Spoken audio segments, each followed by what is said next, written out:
greatness that night. It's about the fight. It ain't about the champion. It's about the fight. That's all I care about, the fight. Kenny Ellis said was, look, man, we're not falling for the banana in the tailpipe. We know what Lamont Roach brings to the table, and he says that Lamont Roach is... We don't know if Lamont Roach exposed weaknesses of Tank Davis. Gervonta Davis's coach, Calvin Ford, snapped back at Lamont during the rematch press conference, saying, "It's over, and they will see who the real champion is in the fight." Calvin's confident and aggressive stance showed he fully believes in Gervonta. Victory and dominance inside the ring tank. Davis is approaching his upcoming rematch with full focus and dedication. And sit there and say to themselves like they came from a karate movie, man, I want to fight just like Tank. I want to be just like Tank. Recognizing the importance of this fight for his career and reputation, he has left no stone unturned in his training regimen. Every session is meticulously planned to improve his physical condition and sharpen his technical skills. This time Davis is committed to avoiding past errors and stepping into the ring as a more prepared and formidable opponent. His team is leaving. Nothing to chance understanding that this bout is critical for re-establishing his dominance in the sport. One of the best trainers in boxing, second guy in the corner, is responsible for a lot of the real tactical decisions and tactical analysis that goes on in Gervonta Davis's corner. So you have Coach Calvin, and Coach Calvin is the head trainer, and you have Coach Kenny, who really specializes on preparing game plans specifically for opponents. So to have him talk about what's going on with Lamont Roach, I thought was interesting and insightful, because what he said was that, one, he's not falling for the okie doke. When Mill City asked him, hey, what do you think about the fact that, that Lamont Roach was seen at a basketball game chugging a beer? And I would have added to the question that you see Lamont Roach out giving a bunch of interviews, doing the interview circuit, right? Kind of being a little bit out of character leading into the rematch. Do you think, and this is what Mill City asked, do you think that is something you guys are taking in consideration in preparation for the fight? And what... The reunion with Coach Calvin Ford has revitalized Davis's training environment. Their long-standing relationship is built on trust, respect, and a deep understanding of Davis's style and mindset. Calvin Ford has played an essential role throughout Davis's rise in boxing, molding his natural talent into a refined, aggressive, and tactical fighter. This renewed partnership brings a blend of emotional motivation and tactical sharpness, fueling Davis's confidence and ensuring that every aspect of his preparation is aligned with his championship goals.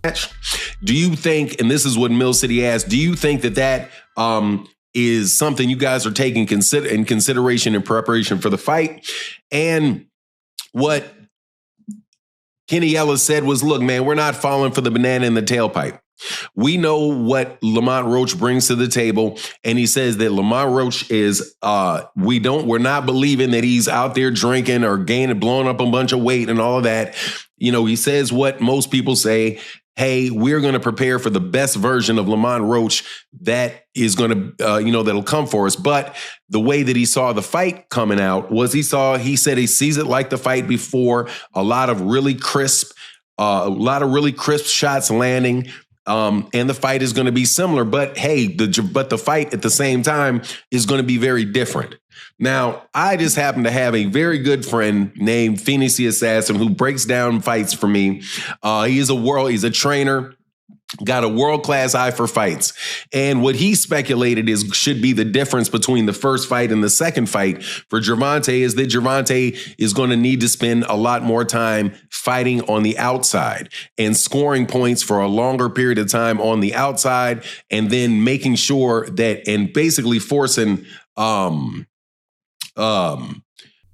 Davis, the rematch represents more than a simple contest. It is a chance to reclaim his reputation and silence critics who questioned his abilities following the first fight. The initial match raised doubts about his standing, making this upcoming bout a defining moment in his career. Winning decisively would re-establish Davis as a leading figure in boxing and proved that the previous outcome was an exception rather than a reflection of his true skill. I don't know if Lamont Roach exposed weaknesses of Tank Davis. It very much reminds me of Rolly Romero versus Ryan Garcia. What Roach did, Rolly was doing the same thing. He ended up implementing it better against Ryan Garcia. Tank was having huge issues, and that's the Black Two Sugars. Watch me call that fight. I started laughing. I couldn't believe it because all he was patient with good power. All Roach was patient. He stayed focused. That's why him drinking and partying and shit is messing with me, because he beat him here. He stayed so damn focused, and he knew when Tank was going to punch. He knew when not to punch, and when he countered Tank, he rocked Tank. Tank got. This fight carries immense personal and professional significance for Tank. During their first meeting, Davis showed vulnerabilities that had not been as apparent in his previous fights. His defense lacked its usual sharpness, and his stamina waned as the rounds progressed.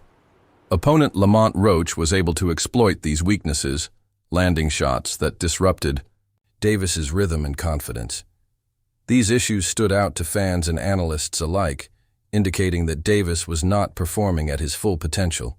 The rematch offers Davis the opportunity to address these shortcomings and prove his true caliber. We got to talk about it. We got to talk about it. So Tank officially came out and says that he wants to put this rematch as early as May. Now, if that were to happen, Lamont Roach gets a second time to prove himself. Now, in my personal opinion, his stock has already risen. He is already notable. The fact that he went toe-to-toe with Tank on a decision that ended in a draw, whether he loses this second fight or not won't even matter.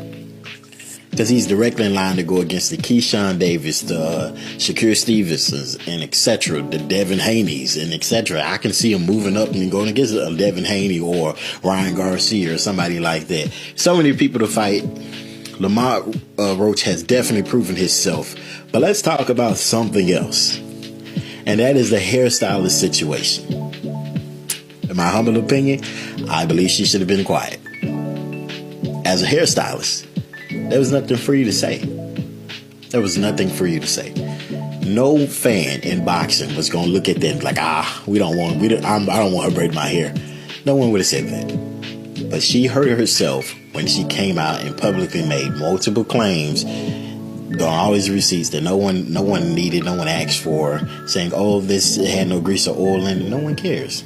No one cares. Nobody even believes it.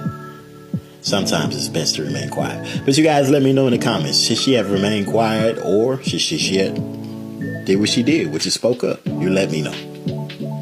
The fight Davis was candid about the mental and emotional challenges he had endured.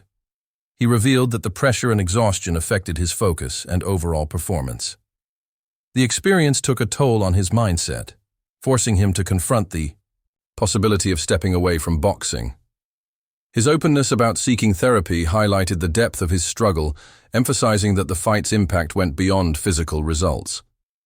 This vulnerability sheds light on the complexity of a boxer's life. Outside the ring, Davis's training atmosphere has transformed completely. Surprised by Roach and Tank.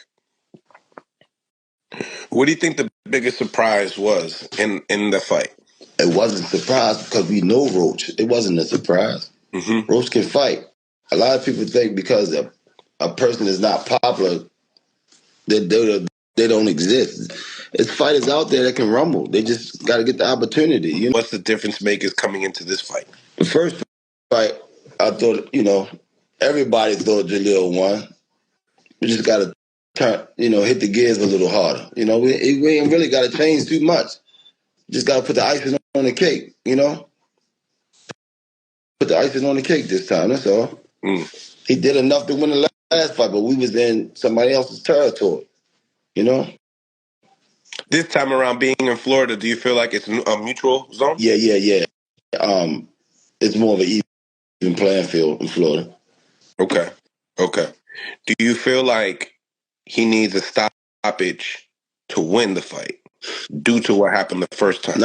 Not necessarily a stoppage. A stoppage is good, but not necessarily. You just got to put the icing on the cake. Mm-hmm. That's all. Just hit the gears a little harder. That's all. He hit the gears hard enough the last time, but boxing is a dirty game. It's a dirty game. You got biased people, unfair people.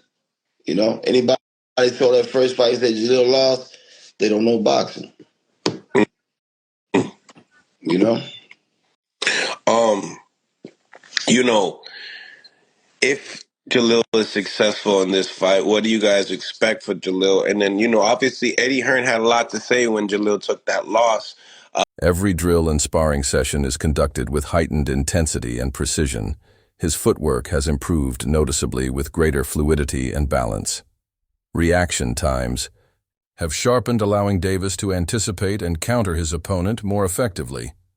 The once relaxed and casual approach has been replaced by focused discipline, making it clear that Davis is treating this fight as a pivotal challenge that requires full dedication. The stakes in this fight extend well beyond titles or rankings. Shout out to my man Lamont. All right, so you sparred Lamont Roach in preparation for his bout with Gervonta Davis. Absolutely. First, what did you think of the fight? What did I think of the fight? It's a little different for me because it's definitely a point of bias there. Wait, let me put out a disclaimer. He's from Baltimore. Definitely, I mean, East Baltimore all day. But I'm looking at it from a point of bias because his dad, you know, Ben Johnson Sr. and all them guys that was down there, the coaches Tim and everything like that, they all good people. So I got to know them on a more personal level. And then I get to see like how hard a world champion works. And not only that, to see how he treated his people. So I was going for him just off of personality alone, but everything else, he made me believe in Kent for real. Because me and him like have similar personalities. Know what I mean, as far as the ring, you know what I mean? So everything we was ready for, like the talking shit and everything like that, because that was coming from me, you know what I'm saying? Me and Lamont, so everything was just everything for real. But everything else, he made me believe in Kent for real. Because me and him like have similar personalities. Know what I mean, as far as the ring, you know what I mean? So everything we was ready for, like the talking shit and everything like that, because that was coming from me, you know what I'm saying? Me and Lamont, so everything was just everything for real. I think he should have won too, you know what I'm saying? But actually when I was there, I thought they actually was gonna like rob him, you know what I mean? But you can't, you know what I mean? You can't deceive the people that's there for what they saying for real. So you felt like he should have got the nod in the decision? Especially with all the other controversy too, it should have been overturned, but we know how boxing works, but I mean, we running it back for a reason, you know what I'm saying? Did that teach you a lesson, though? Absolutely, you know what I mean? But you got to just do, it seemed like, because I feel like he did, not only did he shock the world, it's like, I guess you just got to do more on top of that. Like, you just got to do more, I guess. The initial draw left Davis's pride wounded and cast doubt on his legacy within the boxing community. This personal setback has fueled a deep desire for redemption and validation. Davis's motivation now stems from a need to prove his worth and reclaim his place among the elite. The rematch is a battle for respect, identity, and honor, making it a highly charged encounter driven by personal conviction.